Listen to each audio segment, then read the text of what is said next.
Hello friends, welcome back to my channel দাদা study centre. তো বন্ধুরা, আজকের এই ভিডিওটিতে আমার আলোচনার বিষয় হলো ষষ্ঠ শ্রেণীর যে গণিত বিষয়টি আছে, সেই ষষ্ঠ শ্রেণীর গণিত বিষয়ে তোমরা প্রত্যেকে তোমাদের বাড়ি 26 নম্বর পেজ ছিল না? এই 26 নম্বর পেজে তোমাদের দেখো কোষে দেখি দেখতে পেয়েছো 1.3-এর আমি এই 9 দাগের অঙ্ক করাবো।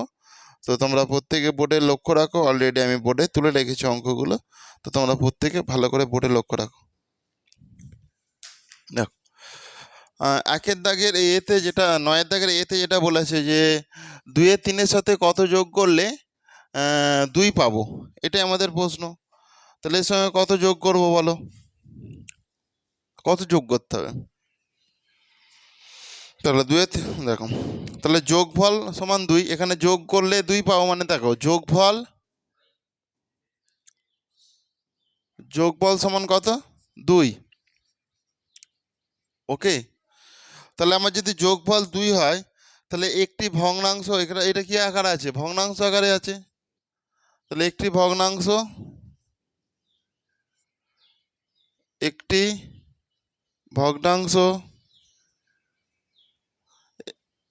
একটি সংখ্যা বা প্রথম সংখ্যাটি হলো একটি সংখ্যা, ব্র্যাকেটে ভগ্নাংশ আকারে আছে বলে ভগ্নাংশ লিখে দাও, সমান কত?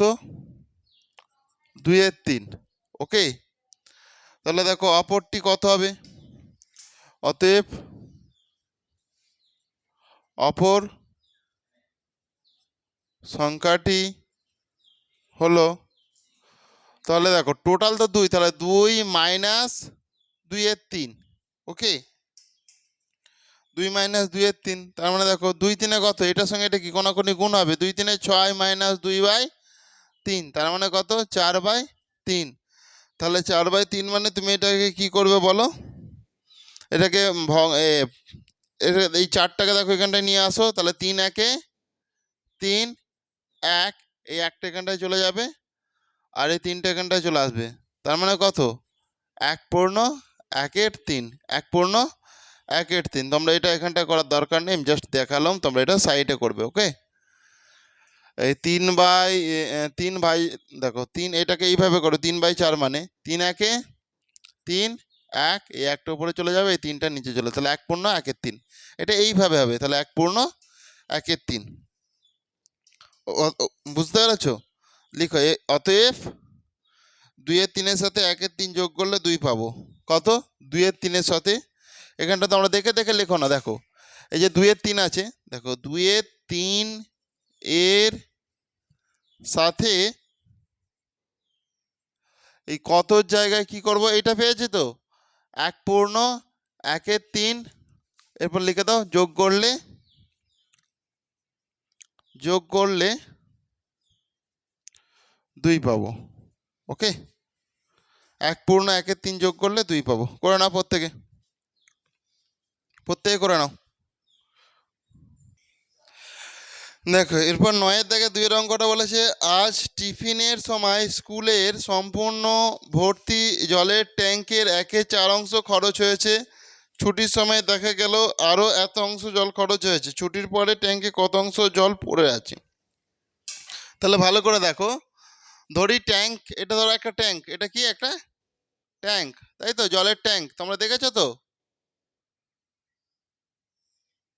এটা ধরো একটা জলের ট্যাঙ্ক, এখানে টোটাল কত জল আছে? ধরছি 1 অংশ জল আছে। কত অংশ? 1 অংশ জল রয়েছে। ওকে, তাহলে যদি 1 অংশ আমার জল থাকে, তাহলে দেখো সারাদিনে সব মিলিয়ে মোট জল খরচ হয়েছে। কারণ দেখো এই যে 1/4 অংশ জল খরচ হয়েছে, এখানে পরিষ্কার বলে দিচ্ছে যে 1/4 অংশ জল খরচ হয়েছে টিফিনের সময়। কখন? আজ টিফিনের সময় স্কুলে সম্পূর্ণ ভর্তি ভর্তি জলের ট্যাঙ্কের 1/4 অংশ জল খরচ হয়েছে টিফিনের সময়। আর ছুটির সময় দেখা গেল আরও এত অংশ, তাহলে ছুটির সময় আরও 1/3 অংশ জল খরচ হয়েছে। তাহলে দুবার জল খরচ হয়েছে, একটা টিফিনের আগে, টিফিনের সময়, মানে 1/4 অংশ জল খরচ হয়েছে। আর টিফিনের পর যখন ছুটি দেবে তখন কত? 1/3 অংশ জল খরচ হয়েছে। তাহলে ওই দুটোকে যদি আমি বলি টিফিনের আগে আমি 5 জল খরচ করেছি, টিফিনের টিফিনের সময় 5 জল খরচ করেছে আর টিফিনের পর 3 জল খরচ, তাহলে যোগ আমি যদি বলি মোট কতটা জল খরচ হয়েছে, তোমরা সঙ্গে সঙ্গে বলে দেবে 8 জল খরচ হয়েছে, তাই তো? যোগ করতে হচ্ছে, সেই জন্য এখানটা আমি এটা যোগ করলাম। যোগ করার পরে দেখো 4 3 কত 12, কারণ 4 আর 3-এর আমাকে এখানটায় লসাগু বসাতে হয়েছে। 1 4 4 1 3 3, তাহলে লসাগু মানে 4 গুণিতক 3 গুণিতক 1, 4 3 12, সেই জন্য এখানটা আমি লসাগু 12 বসিয়ে দিলাম। দেখো এখানে 4 আছে, তাই তো? 4-এর বাড়ি নামতে পারবো কখন? 12 হয় দেখবো। দেখো এখানটা তাহলে একটু ভুল হয়েছে, দাঁড়াও। দেখো 4-এর বাড়ি নামতে পারবো কখন? 12। 4 3-এ দেখো 4 3-এ 12 হয়, তাহলে এখানটায় কত হয়েছে? 3 হয়েছে, সেই জন্য। কারণ এখানে 1-এর সঙ্গে তুমি যাই গুণ করো সেটাই তো হয়ে যাবে। প্লাসের জায়গায় প্লাস দিলাম, এখানে 3 আছে, তাহলে 3-এর বাড়ি নামতে পারবো। দেখো 3 4-এ 12, বুঝতে পেরেছো? তাহলে দেখো 3 আর 4 তুমি যদি যোগ করো কত হয়ে যাবে? 7। 3 আর 4-এ কত? 7। বাই দিচ্ছি, এই যে বাইটা আছে এখানটায় বাই দিচ্ছি, যেরকম 12 12। তাহলে কতটা মোট জল খরচ হয়েছে? 7-এর 12 অংশ মোট জল খরচ রয়েছে। আমি প্রথমেই কত অংশ জল দেখে নিয়েছিলাম? ট্যাঙ্কে আছে 1 অংশ জল ট্যাঙ্কে আছে তো। তাহলে 1 অংশ জল যদি ট্যাঙ্কে থাকে, তাহলে আর এইটা আমার কি হয়েছে? এটা আমার খরচ হয়েছে। তাহলে ছুটির পরে ট্যাঙ্কে জল থাকবে, তাহলে 1 থেকে আমি এটা বাদ দিয়ে দেবো। এই যে 1 অংশ জল ছিল, 1 থেকে আমি 7-এর 12 বাদ দিয়ে দিচ্ছি। তাহলে এইটার সঙ্গে এটা কি গণাগণি গুণ হয়? 12 1 কে কত? 12 মাইনাস এখানে যেরকম 7 আছে 7/12 অংশ। তার মানে দেখো 12 থেকে তুমি যদি 7 বাদ দাও কত হয়ে যাবে? 5। তাহলে 5-এর 12 অংশ। তাহলে ছুটির পরে ট্যাঙ্কে জল পড়ে থাকবে 5-এর 12 অংশ। এটাই উত্তর তোমাদের। তাহলে আমি এটা লিখে দিচ্ছি যে ছুটির পরে ট্যাঙ্কে কত অংশ জল পড়ে আছে দেখি। অতএব ছুটির পরে ট্যাঙ্কে ছুটির পরে ট্যাঙ্কে 5-এর 12 অংশ জল পড়ে আছে। ওকে, করে নাও প্রত্যেকে।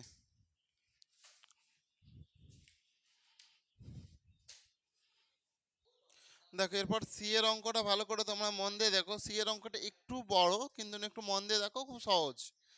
বলেছে যে আজ টিফিনে আমি কেক কিনে নিয়ে গিয়েছিলাম। তাহলে আজ টিফিনে আমি কি কেক কিনে নিয়ে গেছিলাম, তাই তো? তাহলে আমি কতটা কেক কিনেছিলাম সেটা তো আমি জানিনি, সেই জন্য আমি বোর্ডে লিখেছি যে ধরি আমি মোট কেক নিয়ে গিয়েছিলাম সমান 1 অংশ। তাহলে কত অংশ কেক নিয়ে গিয়েছিলাম? 1 অংশ কেক নিয়েছিলাম। আমার 2 বন্ধু আয়ুষ ও সাবানা আমার কেকের যথাক্রমে 1-এর 3 অংশ ও 2-এর 5 অংশ খেলো। তাহলে আমার কটা বন্ধু আছে? দুটো বন্ধু আছে। একটা বন্ধুর নাম আয়ুষ আর একটা বন্ধুর নাম সাবানা। তাহলে দেখো আমার কেক থেকে আয়ুষ খেলো কত? 1-এর 3 অংশ, আর আমার কেক থেকে সাবানা খেলো কত? 2-এর 5 অংশ। তাহলে টোটাল কেক তো আমার এতটা ছিল। টোটাল এটা এতটা, তাহলে এই পুরোটাকে আমি কি 1 অংশ বলছি। এর থেকে আয়ুষ এতটা খেয়ে নিয়েছে, আয়ুষ খেয়ে নিয়েছে 1-এর 3 অংশ। আবার সাবানাও খেয়েছে, সাবানা তো হচ্ছে এতটা খেয়ে নিয়েছে। তাহলে আর এতটা পড়ে রয়েছে, তাহলে ওটা আমি খাবো। তাহলে আমি কতটা খাবো সেটা আমি জানিনি নির্দিষ্টভাবে। সেই জন্য দেখো এই দুটো যোগ আমি করে নেবো। তাহলে এই দুটোকে একসঙ্গে কি করে নেবো? যোগ করে নেবো। যোগ করে নিয়েছি দেখো, সেই জন্য। তাহলে আমি মোট খেলাম, তাহলে আমি টোটাল খেলাম কত অংশ? 1 অংশ। তাহলে 1 মাইনাস 1-এর 3 প্লাস 2-এর 5। কারণ এই 1-এর 3 আর 2-এর 5 কি? 1-এর 3 আর 2-এর 5 হচ্ছে আয়ুষ আর সাবানার কেক। বুঝতে পেরেছিস? কার কার কেক? আয়ুষের কেক আর সাবানার কেক। তাহলে এটা আয়ুষ আর সাবানার কেক হয়ে গেল। তাহলে এটা আমি যোগ করে দিলাম। তাহলে 1 মাইনাস এই দুটো 3 আর 5-এর লসাগু কত জানো? 3 5-এ কত? 15 তো। 15, এদের লসাগু হচ্ছে 15। তোমরা করে দেখতে পারো 3, 5 এদের লসাগু করো। দেখো 1 3 এ 3, 1 5 এ 5, ওদের লসাগু সমান 1 গুণিতক 3 গুণিতক 5। তাহলে 1 3 এ 3, 3 5 এ 15, সেই জন্য 15 হচ্ছে লসাগু। দেখো এরপরে দেখো এখানটায় 3 আছে, 1-এর নিচে কত? 3 আছে, তাহলে 3-এর পাটে নামতে পারো কখনোই 15 হয় দেখবো। তাহলে 3 5 এ 15, তাহলে 1-এর সঙ্গে তুমি 5 গুণ করলে 5ই তো হয়। তাহলে দেখো এখানে কিন্তু দেখো 2 আছে, উপরে 2 আছে, তাহলে 2 এ দেখো 2 গুণিতক, তাহলে এর নিচে কত আছে? 5 আছে, দেখো 5 পাঁচ তিনে দেখো 5, 5 3 15 হয় তো, কিন্তু না এখানে তো এই দুইটা আছে, তাহলে এর সঙ্গে এই যে তিনটা, এই তিনটা তুমি যদি গুণ করো তাহলে 3 দুগুণে কত 6 হয়, সেই জন্য আমি এখানটাতে 6 বসিয়েছি। বুঝতে পেরেছো? কারণ 5-এর উপরে কত আছে, 2 আছে, দুইটা তো গুণ হবে তোমার, সেই জন্য ওটা হয়েছে। তাহলে দেখো 1 মাইনাস দেখো 5 আর 6 কত 11/15 হয়ে গেল, হয়েছে তো। তাহলে দেখো 15 1 কে 15 মাইনাস 11/15, তাহলে 15 থেকে তুমি 11 বাদ দিলে কত 4, তাহলে 4/15 হয়ে গেল সেই জন্য। তাহলে আমি কত খেলাম 4/15 অংশ কেক খেলাম। আয়ুষ কত খেয়েছে দেখো, আয়ুষ খেয়েছে 1-এর 3 অংশ, সেই জন্য লিখে দিচ্ছি। সাবানা খেয়েছে কত 2-এর 5 অংশ, সেটাও এখানে লিখে দিচ্ছি। আমি কত খেয়েছি 4-এর 15 অংশ। কিন্তু প্রশ্ন তো আমার বলেছে কে বেশি খেয়েছে কেক, প্রশ্নতে কি বলেছে যে কে বেশি কেক খেয়েছে হিসাব করি। তাহলে কেকের বাকি অংশ আমি খেলাম, তাহলে কেকের বাকি অংশ 4-এর 15 অংশ আমি খেলাম। এরপর এটা প্রশ্ন নয়, এটাও একটা যেরকম প্রশ্ন, আর একটা প্রশ্নতে দিয়েছে যে কে বেশি কেক খেয়েছে। তাহলে তিনজন আমি লিখে নিলাম, এই 3 5 আর 15, দেখো নিচের গুলো দেখো 3 5 আর 15, হরে কি আছে 3 আছে 5 আছে 15 আছে, এগুলোর আমি লসাগু করব দেখব। দেখো 3 একে 3 5 আর 3 5 এ 15, আবার দেখো 5 খাও, 5 একে 5 5 একে 5 5 একে 5, তাহলে কি লসাগু কত 3 গুণিতক 5 গুণিতক 1 গুণিতক 1 গুণিতক 1, যা আছে একবারে সব গুণ করে দিতে হবে। শুনতে পেয়েছো? এটাই হচ্ছে লসাগুর নিয়ম। তাহলে 3 5 এ 15, 15 একে 15, 15 একে 15, 15 একে, তাহলে 15ই হচ্ছে লসাগু, 15 হচ্ছে তো। তাহলে দেখো এখানে 1 আছে, এখানে 3 আছে, এখানে 2 আছে, এখানে 5 আছে, এখানে 4 আছে, এখানে 15 আছে, সব গুণ করে সব গুণ চিহ্ন দিয়ে দাও এইভাবে। হয়েছে? 3-এর পার্টির নাম তো বলবো কখন এখানে 15 হয় দেখো, তাহলে 3 5 এ 15 হয়, কেউ খাতায় লিখবেন আগে ভালো করে মন দিয়ে দেখো, 3 5 এ কত হয় 15 হয়। তাহলে দেখো 3 3 5 এ 15 হচ্ছে, তাহলে এখানে 5 দিয়েছে মানে এখানে আমাকে 5 দিতে হবে। আর 5-এর পার্টি 5 আছে, এখানে তো আমার 15 লসাগু, তাহলে 5-এর পার্টির নাম তো বলবো কখন 15 হয়, 5 3 এ 15, তাহলে এখানে যদি আমি 3 দিই এখানেও 3 দিতে হবে। তাহলে দেখো এখানে 15 আছে, তাহলে 15 1 কে 15, এখানে 1 দিয়েছে মানে এখানে আমাকে 1 দিতে হবে। তোমরা দেখে নাও 3 5 এ 15, 1 5 এ 5, 5 3 এ 15, 3 দুগুণে 6, 4 1 এ 4, 15 1 এ 15, তাহলে সবার নিচে 15 15 হয়ে গেছে নিশ্চয়ই। তাহলে কে সব থেকে বেশি কেক খেয়েছে এখানে দেখা যাচ্ছে, যে 6 যার 6 সে বেশি কেক খেয়েছে, তাই তো।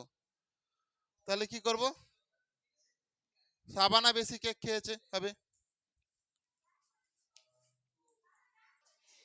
তাহলে দেখো উত্তরটা তোমরা প্রত্যেকে লিখে নাও। এখানে দুটো প্রশ্ন করেছিল, প্রথম প্রশ্নটা দেখো যেটা ছিল বলেছে কেকের বাকি অংশটা আমি খেলাম, তাহলে আমি খেলাম, অতএব আমি খেলাম, আমি কতটা খেয়েছি 4-এর 15 অংশ, 4-এর 15 অংশ, এবং এবং কি হয়েছে এখানে যে কে বেশি কেক খেয়েছে, অতএব বেশি কেক খেয়েছে এবং বেশি কেক খেয়েছে, বেশি কেক খেয়েছে। তাহলে দেখো বেশি কেক কে সাবানা খেয়েছে, 6 কেক খেয়েছে মানে, তাই তো, বেশি কেক খেয়েছে সাবানা। ওকে, করে নাও প্রত্যেকে।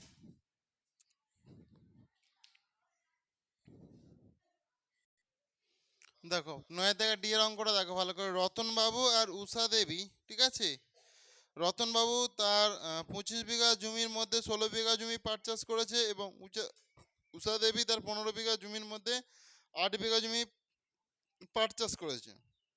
হিসাব করে দেখি রতনবাবু উষা দেবীর মধ্যে কাদের জমির অংশে কত অংশে পাট চাষ করেছে এবং কে বেশি পাট চাষ করেছে, এটাই। তাহলে দেখো রতনবাবু 25 বিঘা জমি 16 বিঘা পাট চাষ করেছে, আর উষা দেবী 15 বিঘা জমি 8 বিঘা পাট চাষ করেছে। সমান দিলাম, সমান দিলাম, এখানটায় 16 আর এখানটায় যেরকম 25 হয় করলাম, এখানটায় 8 আর এখানটায় যেরকম 15 হয় করলাম, গুণ চিহ্ন গুণ চিহ্ন গুণ চিহ্ন গুণ চিহ্ন, প্রত্যেকটা দিয়ে দিলাম। দেখো হরে কি আছে, এখানে 25 আছে আর এখানে হরে আছে 15, তাহলে এখানে দেখো 25, এখানটা দেখো 15, তাহলে 5 5 এ 25, 5 3 এ 15, 5 5 25, 25 তিনে কত? 75। 25 তিনে কত হয়? 75। তাহলে এখানে 5 5 এ দেখো 5 গুণিতক 5 গুণিতক 3, 5 গুণিতক 5 গুণিতক 3, তবে তো 75 হয়েছে তোমার। তাহলে এখানে নিচে কত আছে? 25 আছে। তাহলে দেখো 5 5 এ 25, তাহলে এইটা চেপে ধরলে 25 হয়ে যাচ্ছে। তাহলে কি পড়ে রয়েছে? আর 3 তো। তাহলে এখানটায় তুমি 3, এখানটাও বসালে, এখানটাতেও তোমাকে বসাতে হবে, বসিয়ে দাও। এরকম করে দাও। এখানটায় কত আছে? 15। তাহলে দেখো তুমি একটা 5 আর একটা 3 চেপে ধরো। তাহলে 5 আর 3 5 3 15 তো। তাহলে কি পড়ে রয়েছে? শুধু 5 পড়ে রয়েছে। তাহলে এখানটায় যদি 5 বসাও, এখানটাতেও 5 বসিয়ে দাও। তাহলে দেখো 5 আসতে কত? 40, 15 5 এ 75, 25 তিনে 75, 16 তিনে 6 6 দিন 6 দিন 18, 8 হয় দেখ 1 3 দিন 16 দিন 48, 16 16 16 দিন 48, তাই তো। তাহলে এটাও তোমার 75 হচ্ছে, এটা 75 হচ্ছে, এটা কত? 40, এটা 48। তাহলে কোনটা বেশি হচ্ছে? 48টা বেশি। তাহলে 48-এ যে করেছে, তাহলে কে কত অংশ দেখুন। তাহলে রতনবাবু তো বেশি পারচেস করেছে, এটা রতনবাবুর তো বেশি হয়েছে। অতএব রতনবাবু বেশি পাট চাষ করেছেন। ওকে, কে বেশি পারচেস করেছেন? রতনবাবু বেশি পারচেস করেছেন। করে নাও প্রত্যেকে। এরপর 9 দাগের ইয়ের অঙ্কটা ভালো করে দেখো। বলেছে যে প্রশ্নতে আমার 15 মিটার লম্বা সাদা ফিতে আছে। আমার কত আছে? 15 মিটার লম্বা সাদা ফিতে আছে। আমি 1/3 অংশ কেটে নিলাম। তাহলে ধরি এটা টোটাল, এটা কত? এখান থেকে এটা ফিতে ধরো, টোটাল ফিতেটা 15। আমি 1/3 কেটে নিলাম, মানে এতটা কেটে নিলাম। ঠিক আছে? মানে এটাকে যদি 3 ভাগ করো, এটাকে 3 ভাগ করলাম, এর একটা এটা কেটে নিয়েছি। তাহলে আর কতটা পড়ে রয়েছে? এটার পড়ে রয়েছে, তাই তো। তাহলে এইটা কতটা, সেটাই প্রশ্ন। তাহলে মোট সাদা ফিতের পরিমাণ সমান 15 মিটার, বইয়ে যেরকম আছে। ঠিক আছে, 1/3 অংশ কেটে নেওয়ার পর পড়ে রইলো। তাহলে দেখো 1 - 1/3 অংশ, তাহলে মোট ফিতে তো 1 অংশ। তাহলে কত? 3 1 3 -1/2, তার মানে 2/3 অংশ ফিতে আর পড়ে রইলো। ওকে, অর্থাৎ অবশিষ্ট ফিতের পরিমাণ সমান 2/3 গুণিতক 15 মিটার। কেন? টোটাল ফিতেটা তো 15 ছিল, সেজন্য 2/3 গুণিতক 15। তাহলে দেখো 3 5 এ 15, 5 দুগুণে কত? 10, 10 মিটার হবে তোমাদের সঠিক অ্যান্সার। ওকে, তাহলে এখানে দেখো কত অংশ সাদা ফিতে পড়ে রইলো, সেটা কতটা লম্বা বের করো। অতএব অতএব 2/3 অংশ সাদা ফিতে পড়ে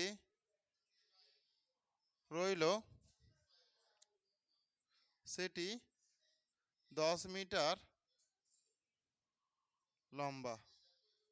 ওকে, করে নাও। তো বন্ধুরা, আজকের ক্লাসটা তাহলে আমি এখানেই শেষ করলাম। আর ক্লাসটি তোমাদের কেমন লাগলো তোমরা তা প্রত্যেকে কমেন্টে জানিও। আর ক্লাসটি যদি তোমাদের প্রকৃত ভালো লেগে থাকে, তাহলে অবশ্যই তোমরা বেশি বেশি পরিমাণে একটু বন্ধু বান্ধবদের মধ্যে শেয়ার করে দিও। তো থ্যাংক ইউ বন্ধুরা, আসছি তাহলে নেক্সট ক্লাসে আবার দেখা হয়। প্রত্যেকে ভালো থেকো। ওকে।